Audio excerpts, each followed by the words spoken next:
السلام علیکم دوستو، اسی چینل پر عطا انفارمیشن پر میں ہوں مولانا عطا اللہ۔ تو اس بھی چینل پر میں اسلامی ویڈیوز بھی ڈالتا رہوں گا، جو فقہی مسائل ہیں اردو میں۔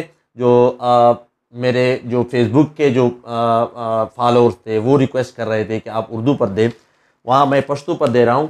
تو یہاں اردو میں سب مسائل دوں گا، جو بھی مسئلہ موقع کے لحاظ سے ہوگا، فقہی مسائل نماز کے متعلق، وضو کے متعلق، جو رمضان ہے رمضان کے متعلق، حج کے متعلق، یہ سب مسائل میں اسی چینل پر دیتا رہوں گا۔ تو آپ خود دیکھیے، دوستوں کے ساتھ شیئر کیجیے، صدقہ جاریہ سمجھ کر۔ آب زمزم کا پانی ہم کھڑے ہو کر پئیں گے یا بیٹھ کر؟ اسلام میں اس کی کیا طریقہ کار ہے؟ آب زمزم، حاجی صاحبان آ رہے ہیں تو آپ کو زمزم ملے، تو کوئی کھڑے ہو کر پیتا ہے، کوئی بیٹھ کر پیتا ہے، تو طریقہ کار کیا ہے؟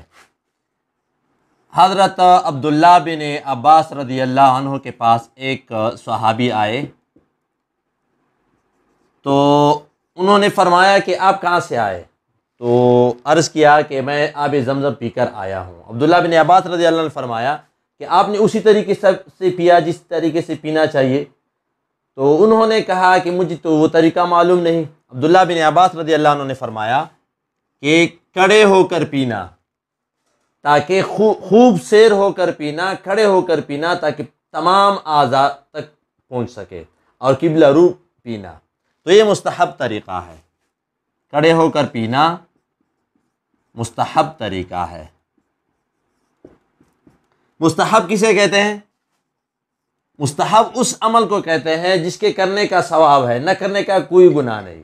یعنی آپ کسی پر اعتراض نہیں کر سکتے کہ آپ یہ عمل کیوں نہیں کر رہے، تو اعتراض نہیں کر سکتے، اسی کو مستحب کہتے ہیں۔ یعنی کرنے کا ثواب ہے، کوئی کرے، کرنا چاہے ثواب ملتا ہے، نہ کرے تو گناہ نہیں، گناہ نہیں ہے۔ کوئی بیٹھ کر پیے تو آپ اعتراض نہیں کر سکتے۔ آب زمزم کے لیے جو بھی نیت کرے، جس دعا کی نیت کرے کہ اللہ پاک آب زمزم کی برکت سے میری دعا قبول کرے، تو آپ وہ نیت بھی کر سکتے ہیں۔ اللہ جل شانہ آب زمزم کی برکت سے وہ دعا قبول فرماتے ہیں، دعا قبول فرماتے ہیں۔ ملا علی قاری رحمۃ اللہ علیہ نے لکھا ہے کہ کھڑے ہو کر پینا اس وجہ سے مستحب ہے کہ یہ پورے تمام اعضاء کو پہنچے۔ اب حاجی صاحبان تو توڑا دیتے ہیں، تو آپ بیٹھ کر بھی پی سکتے ہو، قبلہ رو کھڑے ہو کر بھی پی سکتے ہو۔ تو یہ طریقہ ہے آب زمزم کے پینے کا۔ اللہ جل شانہ ہم سب کو صحیح دین کی علم کی سمجھ عطا فرمائے۔ میں ڈسکرپشن میں آپ کو اس کا حوالہ بھی دوں گا، جو حدیث میں آیا ہے، یہ روایات میں آیا ہے، تاکہ آپ یہ دین کی نسبت سے دوستوں کے ساتھ شیئر کیجیے، لائک کیجیے، تاکہ سب کو یہ پہنچے۔